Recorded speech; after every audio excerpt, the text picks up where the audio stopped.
یعنی انسان نے اگر کھیل کود کے ذریعے اللہ کا قرب اختیار کرنا ہے، اس نے ثواب حاصل کرنا ہے، تو اسلام نے یہ کھیل آپ کو دیے ہیں: تیر اندازی اور گھڑ سواری اور تیراکی، اور مرد کا اپنی خاتون کے ساتھ جو اس کا ازدواجی تعلق ہے، اس کے جو مقدمات ہیں، دیگر جو امور ہیں۔ ان کے علاوہ جو بھی کھیل ہیں ان میں کوئی ثواب نہیں ہے، کوئی ان میں فائدہ نہیں۔ اس لیے سنن ترمذی میں حدیث ہے: کل شیء یلہو بہ الرجل باطل الا ثلاث، بندہ جو بھی کھیل کود کرتا ہے وہ باطل ہے سوائے تین باتوں کے۔ تو یہاں پر بطلان سے کیا مراد ہے؟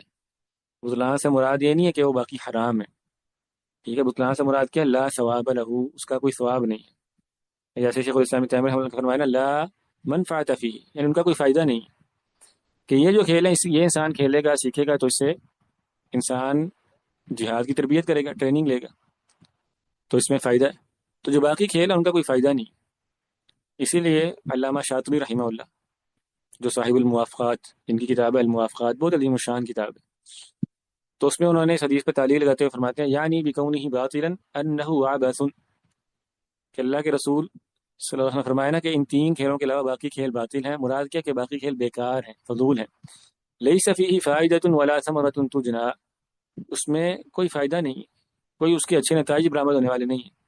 انسان 1000 سال بھی کرکٹ کھیلتا رہے، کیا خیال ہے اس کا دنیا اور آخرت میں کوئی فائدہ ہے؟ ٹھیک ہے، اس طرح انسان فٹ بال کھیلتا رہے، فٹ بال میں انسان پھر بھی کسی حد تک کہتا ہے کہ چلو جسمانی ریاضت ہے، اس کا بھی کوئی فائدہ ہے، لیکن کرکٹ جیسا بیکار گیم شاید دنیا میں ایجاد ہی نہیں ہوا۔ ٹھیک ہے، اس طرح جتنے بھی کھیل بیٹھ کے کھیلے جانے والے ہیں، لوڈو ہے، تاش ہے، شطرنج ہے، اور شطرنج کے بارے میں بھی بعض علماء نے کہا کہ اس کا جو ہے نا وہ ذہنی فائدہ ہوتا ہے، اور جمہور اہل علم اس کی حرمت کی طرف گئے، اس پہ بھی انشاءاللہ ہم آگے بات کرتے ہیں۔ تو اور بھی جو بیٹھ کے کھیلے جانے والے گیم، تو اور اکثر باہر گھر سے باہر کھیلنے والے کھیل بھی سب بیکار ہیں، فضول گیم ہیں، ان کا کوئی فائدہ نہیں ہوتا۔ اللہ اکبر۔ تو بہرحال یہ جو کھیل ہے نا، یہ اس لیے شریعت نے ان کو اجازت دی ہے، ان کی فضیلت بیان کی ہے کہ اس میں فائدہ ہے، انسان امور جہاد کو سیکھتا ہے۔ تو گویا ہم کہیں گے کہ یہ بھی کھیل بھی اور بھی جتنے بھی جسمانی کھیل ہیں جس میں جہاد کی تربیت ہوتی ہے، مشق ہوتی ہے، کشتی کرنا، دوڑ لگانا، مساقفہ کا معنی کیا ہوتا ہے؟ ہمارے یہاں گتکا وغیرہ کہتے ہیں نا، ڈنڈوں سے یا تلواروں سے آپس میں دو لوگ آپس میں لڑائی کریں۔ تو اس طرح کے جتنے بھی کھیل ہیں یہ درست ہیں۔ وما عدا ذلك فهو باطل، تو وہ باطل ہے، یعنی بیکار اور لغو ہے، بے فائدہ ہے۔ یہ مراد نہیں کہ وہ حرام ہے، کیونکہ جو کھیل کود ہے اس میں اصل کیا ہے؟ حلت ہے، جواز ہے۔ جتنے بھی کھیل ہیں ان میں یعنی اصل کیا اس کا حکم ہوتا ہے کہ مباح ہوتے ہیں، جائز ہوتے ہیں۔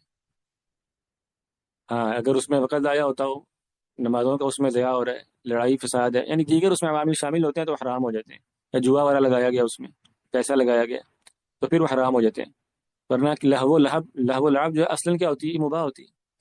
اور آپ کو ایک قاعدہ انشاءاللہ اکثر طلباء کو معلوم ہوگا، ہم نے کئی دفعہ بات کی ہے کہ جب ہم کسی چیز کے بارے میں یہ کہتے ہیں کہ یہ مباح ہے، حلال ہے، جائز ہے، تو اس کا یہ معنی نہیں ہوتا کہ اب طلبہ علم کو صبح شام وہی اس میں مصروف رہنا چاہیے۔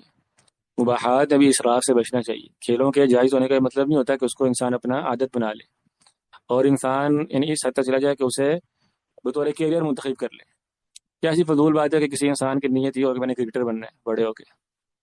حالانکہ یہ اگرچہ ہمارا موضوع نہیں ہے، لیکن صرف آپ کو تنبیہ کے لیے، یعنی کان کھڑے کرنے کے لیے آپ کو ذکر کر دوں کہ جتنی بھی کھیلیں ہوتی ہیں ان کا معاوضہ شرعاً حرام ہوتا ہے، جائز نہیں ہوتا۔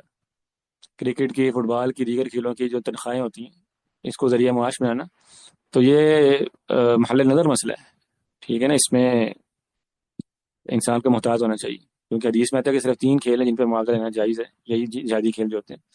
تو خیر، اپنے موضوع پر ہم واپس آتے ہیں۔ اصل میں جو رسول اللہ نے فرمایا کہ صرف 3 طرح کا جو لہو ہے، کھیل ہے، یہ درست ہے، تو اس سے مراد اس کا جواز نہیں ہے بلکہ استحباب ہے، کہ یہ 3 کھیل جو ہیں یہ مستحب ہیں، پسندیدہ ہیں۔